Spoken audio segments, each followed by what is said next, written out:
to be repairing a fly rod today. This particular fly rod was made by Fran Betters, who owned a fly shop up in the Adirondacks, and this is one of his custom-made fly rods. Our fly rod was snapped at the base section. As you can see, about 13 inches up from the base, we have a break in the rod, and it was broken into 2 even pieces. So this is not that hard of a fix. What we're going to be doing here is we're going to be inserting a carbon insert inside the shaft of the fly rod pieces. And this will make the rod very strong and very usable, and it will work like new again. We have an assortment of carbon shafts. They all do not have the same width, so we're going to find one which will actually fit inside the shaft of our fly rod section. Okay, we were able to find a carbon insert inside this assortment inserts that slips right inside of the shaft.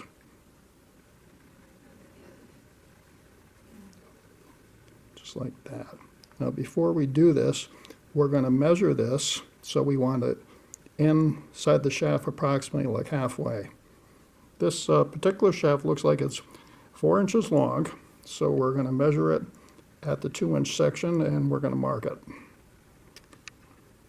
All right, on this 4-inch carbon shaft, we're going to mark it at the 2-inch mark. I'm going to do this with a regular pencil. All right, as you can see, I was able to mark this shaft at the halfway point. So what we're going to do next is we're going to apply some 2-part epoxy to the outside of this carbon shaft, and then we're going to slide it inside the one end of the broken rod. I'd like to do this repair once, and I want to do it right, so I will be using this brand of epoxy glue. Our carbon shaft that we're going to be using is a little bit slippery, so to ensure that the glue is going to hold it, what we're going to do is we're going to lightly sand down the exterior of it so that we can make sure that we have like a very good bond here.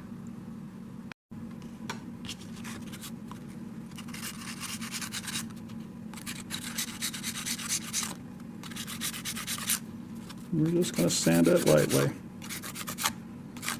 And we're going to do each end. We'll flip it around, and we're going to do the other end too.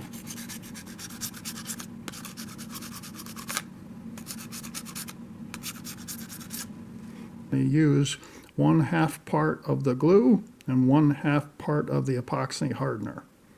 So we're going to add equal parts here, and we're going to mix it up, and we're going to apply it onto the shaft. All right, what we have here, we have the epoxy glue part A and the epoxy glue part B. So we're going to add equal amounts inside of this container, and we're going to mix it. All right, now we're going to slide the coated portion right inside. Go up to that halfway mark, which we know was at the 2-inch mark. That's it right there. That's good. I'm going to wipe that off a little bit because we got a little extra that came out, which is fine. Now what we're going to do, we're going to coat the other side of the shaft, and then we're going to slide that into the other portion of the rod. Okay, I'm going to coat this other section with our epoxy. Looks pretty good. We're going to make sure that the fragment inside is lined up right where we want it. All right, I slid that other piece onto it. Now we're going to, as you can see, it's barely noticeable, which is good. So we're going to let this dry for about 30 minutes. Okay, our fly rod epoxy that I used on this fly rod itself has a drying time of approximately 30 minutes, but to ensure that I had a really good bond, I let the rod set overnight. What I'm going to do now is I'm going to make this repair even stronger by adding a wrapping of thread over the top of where I made the repair. Now the thread I'm using is fly tying thread. It's 210 denier thread, which is a very strong fly tying thread. So about 1.5 inches away from the gap on each side is where I'm going to start my wrap. Go over the top of it, hold the tag end, and work my way down the rod shaft. Okay, I snipped off the tag end of the thread. Now what I'm going to do is I'm going to roll this rod in my hand because it'll make the wrapping easier. So I'm going to let thread out and roll it at the same time and work my way down the shaft of the rod. Try to get these wraps so they're right next to each other, which will make the repair very strong. All right, I'm about 3/4 of the way down the rod shaft. What I'm going to do now is I'm going to take a loop of thread, I'm going to lay it, and this is its own individual loop of thread. I'm going to lay it over the top of the rod shaft.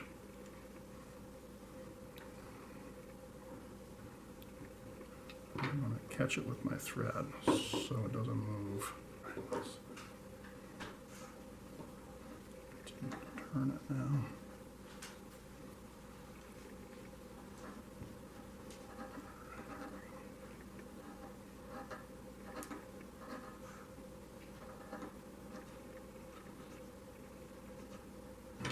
Okay, I've completed my wrapping. What I'm going to do now is I'm going to snip off my thread here. Going to leave a little bit of a tag in here. I'm going to insert this tag in through that loop that we made in the thread. Pull it right through there. Grab the other end and pull that through, which pulls our loose thread underneath that, just like so. That means that's not going to go anyplace now. So now that we have it underneath there, we can trim off the one end of the loop section. And we're going to trim it as close as we can here to keep it neat looking. And we'll trim off the piece that we also dragged underneath there. Cut that as close as we can. It looks pretty good.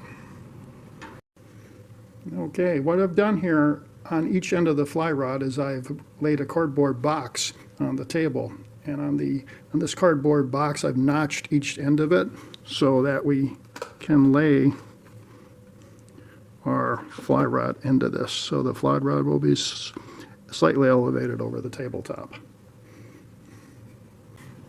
Okay, we're going to coat this thread with a high build formula rod wrapping epoxy. This is not the same type of epoxy that we use to repair the rod.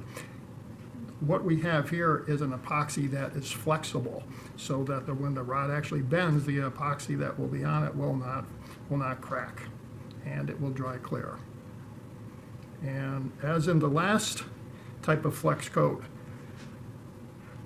we have a part A and we have a part B, and we're going to combine equal amounts of both. Okay, so we're going to take the other insert, we're going to put it inside the bottle as well. Slap that down in place so that's nice and tight. So we have the inserts in each of the bottle tops. What we have here, we have a syringe, which we can use to measure an equal amount. Now you don't want to use the same one, you want to use one for the one bottle, one for the other bottle, because if you combine them inside of the one, it's likely to dry hard and then you won't be able to use it again. We're going to insert the syringe inside the top, turn the bottle upside down, and pull it back to get the same amount out of each. We're going to go with one measurement of one. Take it back out, squirt that into our little mixing cup.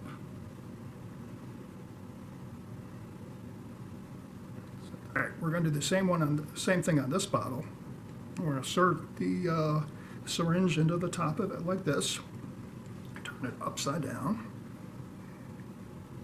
And draw back so we can get it right to the 1 mark.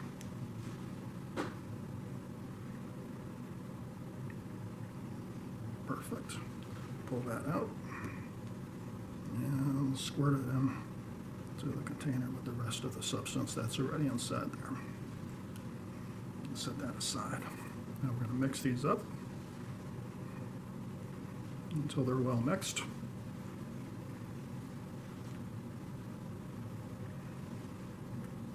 Almost this tight. All right. Okay, the next step is we're going to use this nylon brush. We're going to put a little bit on the brush and we'll go down the length of the wraps.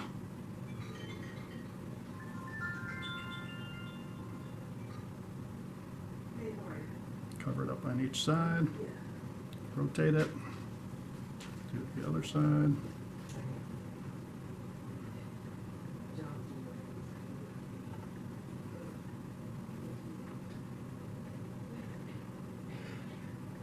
We're going to overlap the edges a little bit of the wraps as such too, so we want to go over the sides of it as well.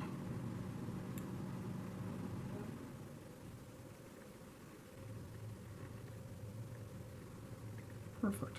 Now what we're going to have to do now, let's set this aside, is we're going to have to turn the rod so it dries evenly. You don't want to have any sag. Rotate it.